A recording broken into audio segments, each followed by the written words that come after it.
Kita akan melanjutkan pembahasan kita di kitab Falsafah Tarbiyah Al-Islamiyah yang ditulis oleh Dr. Majid Irsan Kailani ini.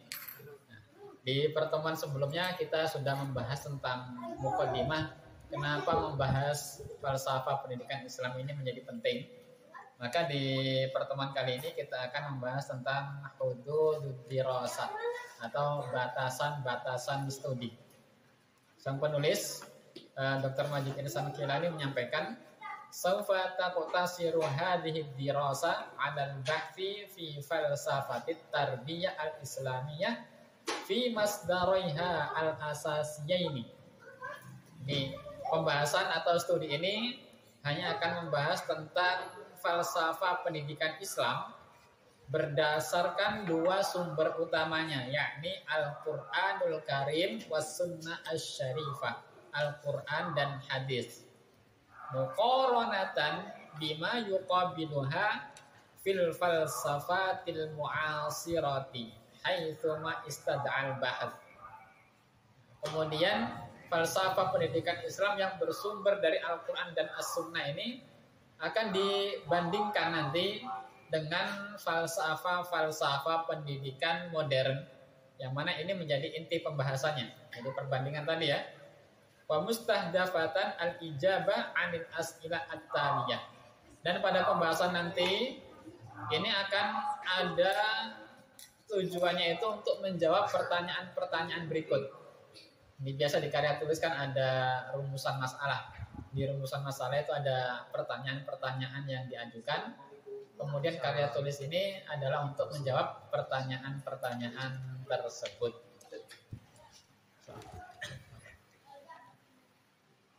Di rumusan masalah atau pertanyaan yang pertama disampaikan bahwasanya hal hunaka falsafatun tarbawiyah islamiyah muhaddadah. Apakah memang ada ya falsafah pendidikan Islam yang tertentu, spesifik? Wa hal tusa'idu hadhihi al-falsafah ala aslamatil furu'i wa tatbiqatit tarbawiyah wa tahditsuha fil alamil mu'asir. Kemudian kalau ada memang falsafah pendidikan Islam yang spesifik, apakah falsafah tersebut mampu untuk membantu mengislamkan cabang-cabang dan juga aplikasi-aplikasi pendidikan? Apakah bisa ya falsafah pendidikan Islam itu untuk membantu mengislamkan cabang-cabang serta aplikasi-aplikasi pendidikan, serta memperbaruinya di mana kita hidup saat ini? Jadi, pertanyaan pertama adalah memang ada tidak? Kalau ada, kontribusinya apa? Apakah bisa membantu mengislamkan falsafah yang sudah ada saat ini atau tidak? Ini di soal yang pertama. Nanti akan dijawab di buku ini. Kemudian soal yang kedua, hal hunaka mayadinun syamilah bi hadhil falsafah tughattil alaqat alqaimah bainal muta'allim wa bainal wujudil muhit. Apakah memang ada medan-medan mayadin ya, atau apa medan-medan itu? Lapangan. Nah, lapangan-lapangan yang syamilah, komprehensif untuk falsafah ini, di mana falsafah tersebut bisa menjelaskan hubungan antara si murid, anak didik, dengan lingkungan di mana dia berada saat ini. Jadi apakah memang ada pembagiannya yang memang komprehensif, bagaimana hubungan anak didik dengan lingkungan sekitarnya? Kemudian yang ketiga, kaifa yatafa'alud din wal ilm. Bagaimana interaksi antara agama dan ilmu? Awil wahyu wal akal, atau antara wahyu dengan akal, wal his dan panca indera. Jadi ini mempertanyakan bagaimana sebenarnya.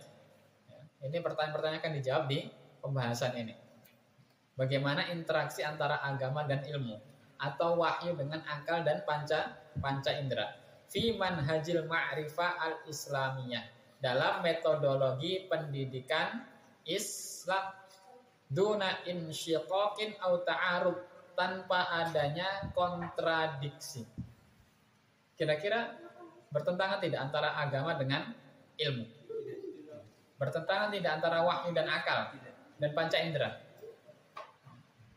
Tidaknya bagaimana? Kan nanti dijelaskan di buku ini. Memang ini adalah pokok-pokok bahasannya.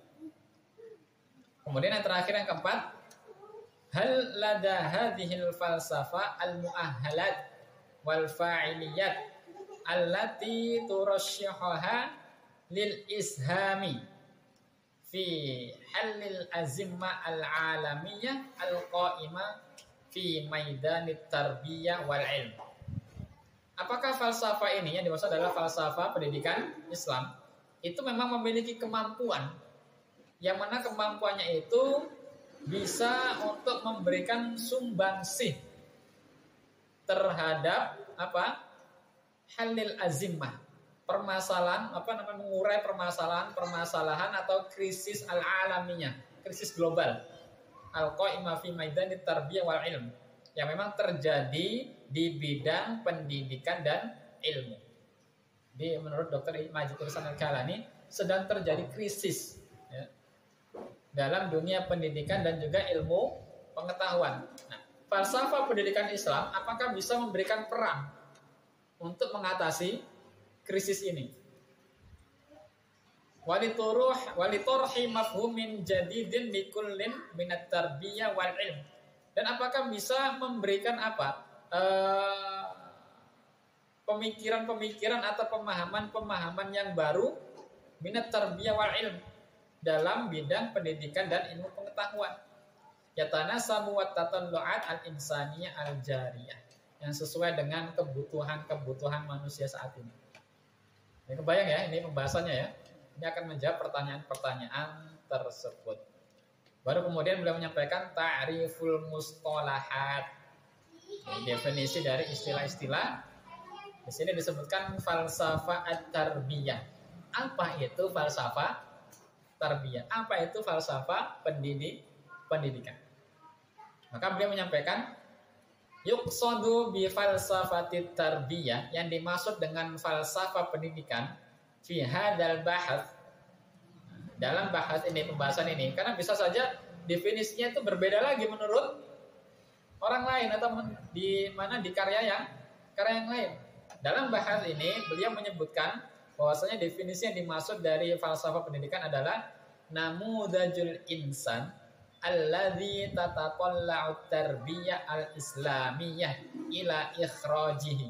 Jadi, model atau contoh manusia yang mana ingin dihasilkan oleh pendidikan Islam. Bisa dipahami ya?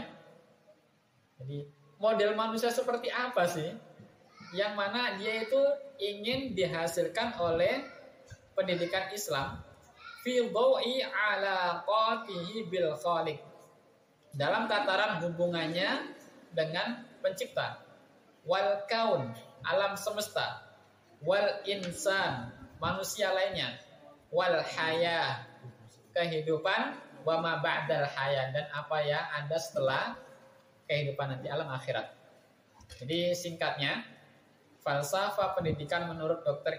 Majid Irsan Al-Kailani adalah sebuah konsep, yang mana dengan konsep itu lembaga pendidikan Islam mampu menghasilkan murid-murid atau anak didik yang memiliki hubungan yang baik dengan Tuhannya, memiliki hubungan yang baik dengan alam semesta, memiliki hubungan yang baik dengan manusia yang lainnya, dan dia juga bisa berinteraksi dengan kehidupan dan apa yang ada setelah kehidupan nanti.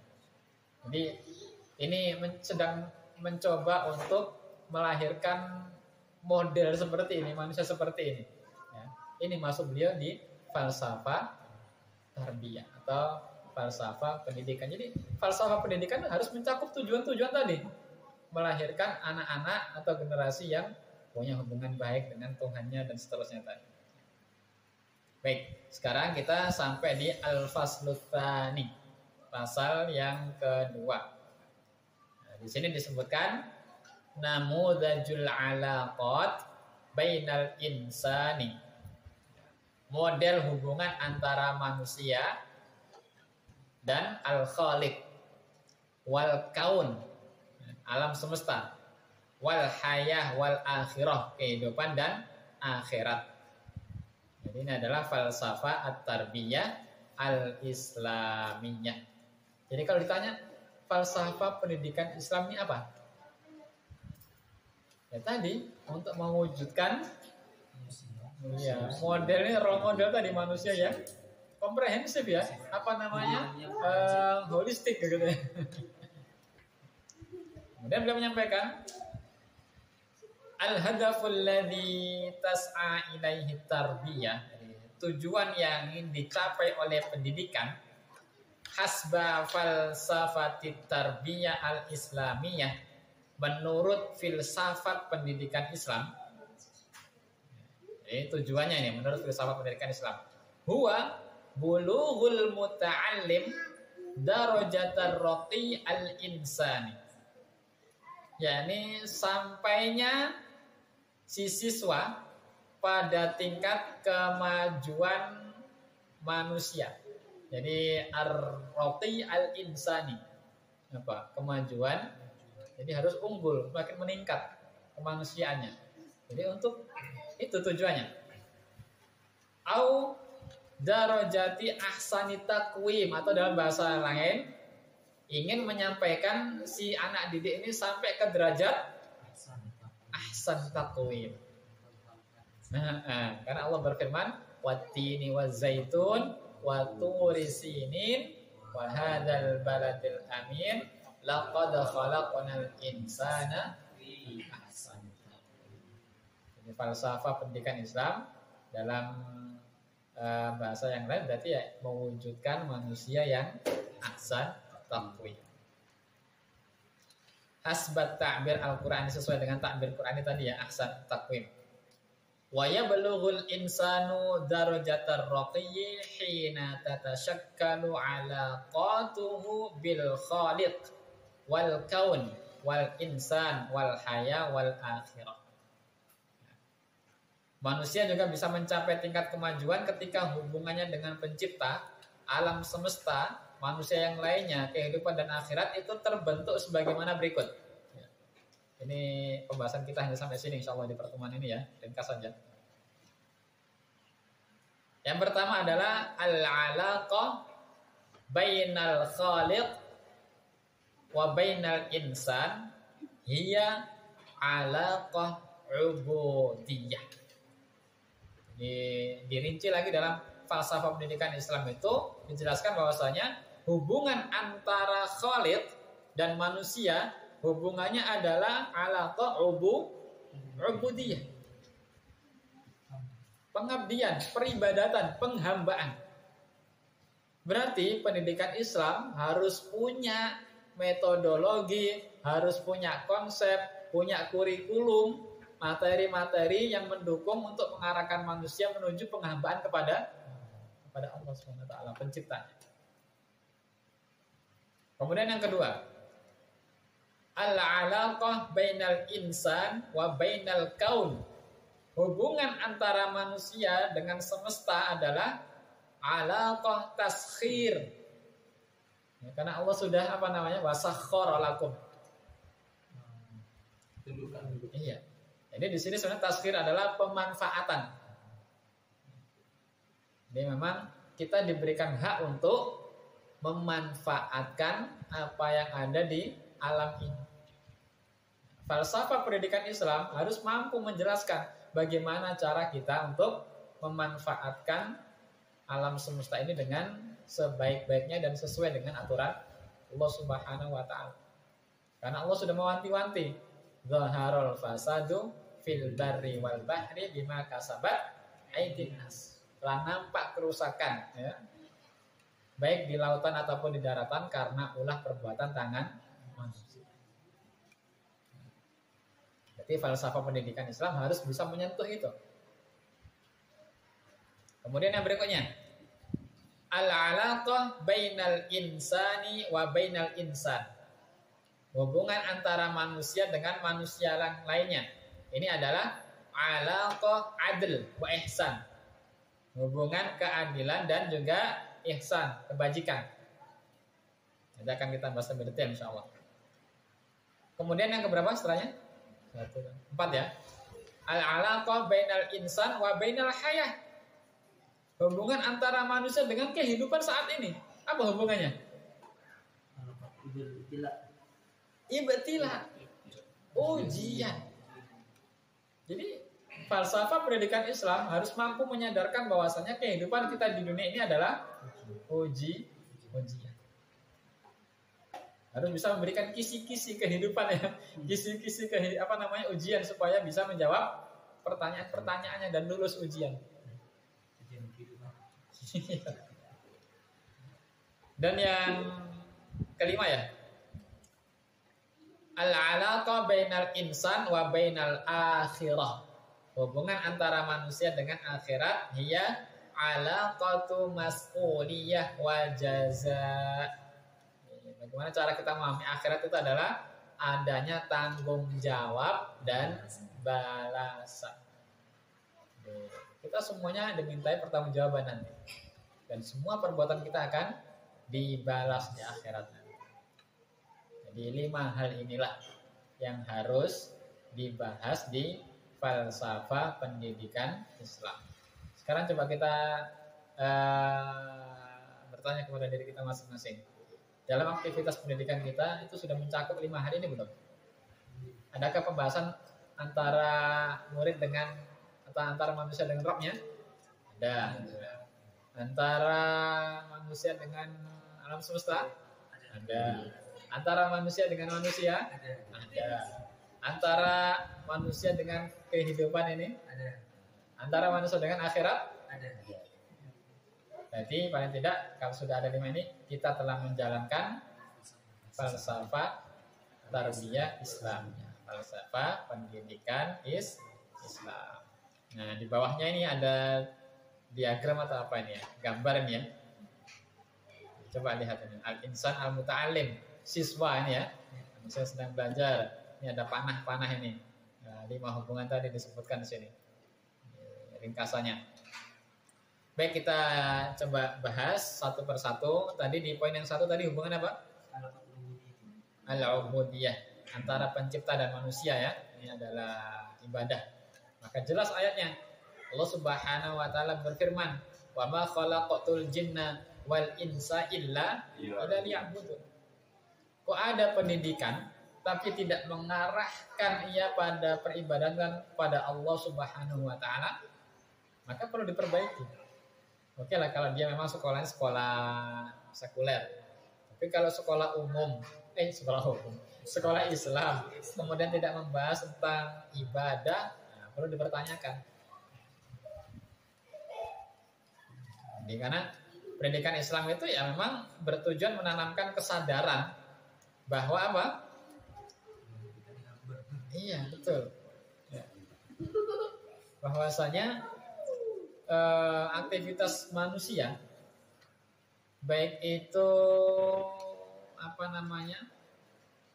yang kita anggap ini adalah rutinitas atau apapun itu sebenarnya semuanya harus dibingkai dalam nuansa ibadah. Ya. Berarti kan ini juga mengajarkan tentang niat. Karena tujuan keberadaan kita di alam ini adalah untuk beribadah. Berarti kita harus mampu menghubungkan semua aktivitas kita itu dengan ibadah. Orang bekerja harus sadar itu ibadah. Orang menikah harus tahu itu ibadah. Bahkan belajar itu sendiri. Nah, jadi PR paling utamanya adalah menyadarkan anak-anak bahwasanya belajar itu juga merupakan bentuk ibadah. Ya. Karena kita adalah belajar di kelas itu ibadah.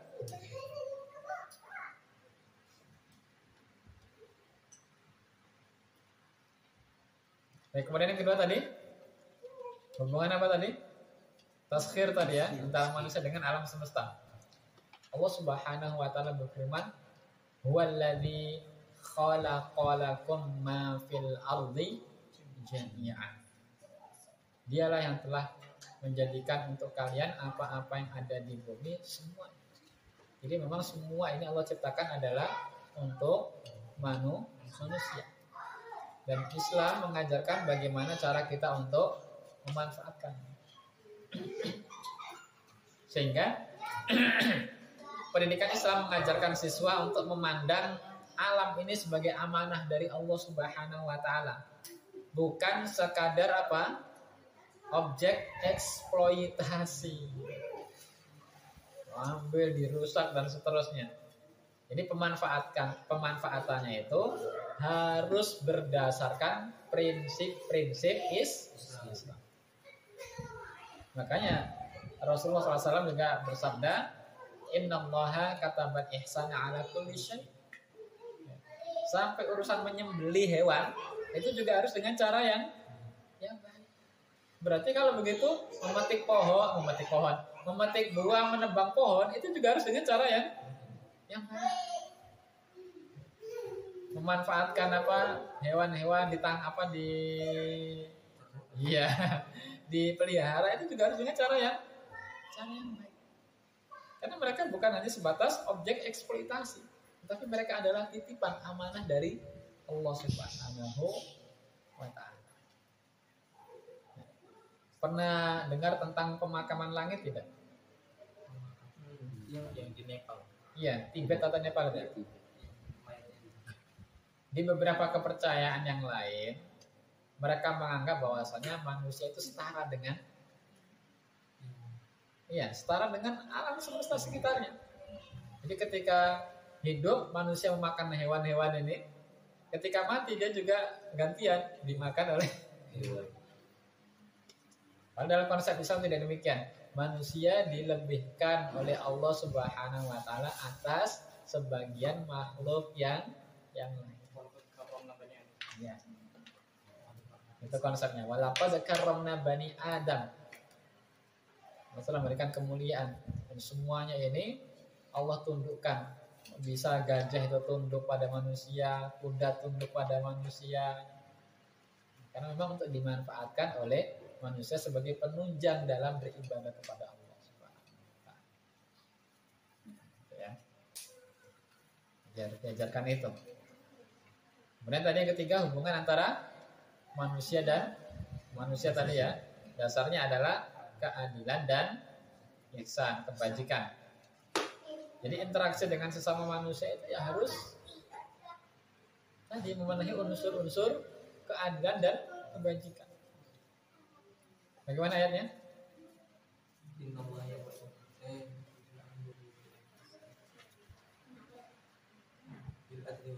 Nah, bil adli wal ihsan. Nanti akan banyak sekali.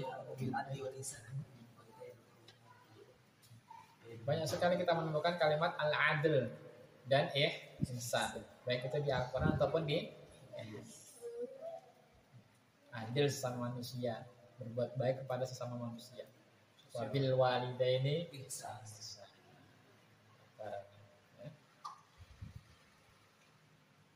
Jadi pendidikan Islam ini harus bisa menemukan rasa tanggung jawab sosial, solidaritas dan lain sebagainya, saling menghormati. Makanya ada konsep al-ukhuwah al-Islam. Ini terkhusus pada sesama muslim. Jadi terhadap yang lain juga ada aturannya. Nah, ini menerapkan konsep-konsep keadilan dan ihsan. Dan yang keempat, tadi hubungan antara manusia dengan kehidupan al-haya. Ini hubungannya adalah ujian ya.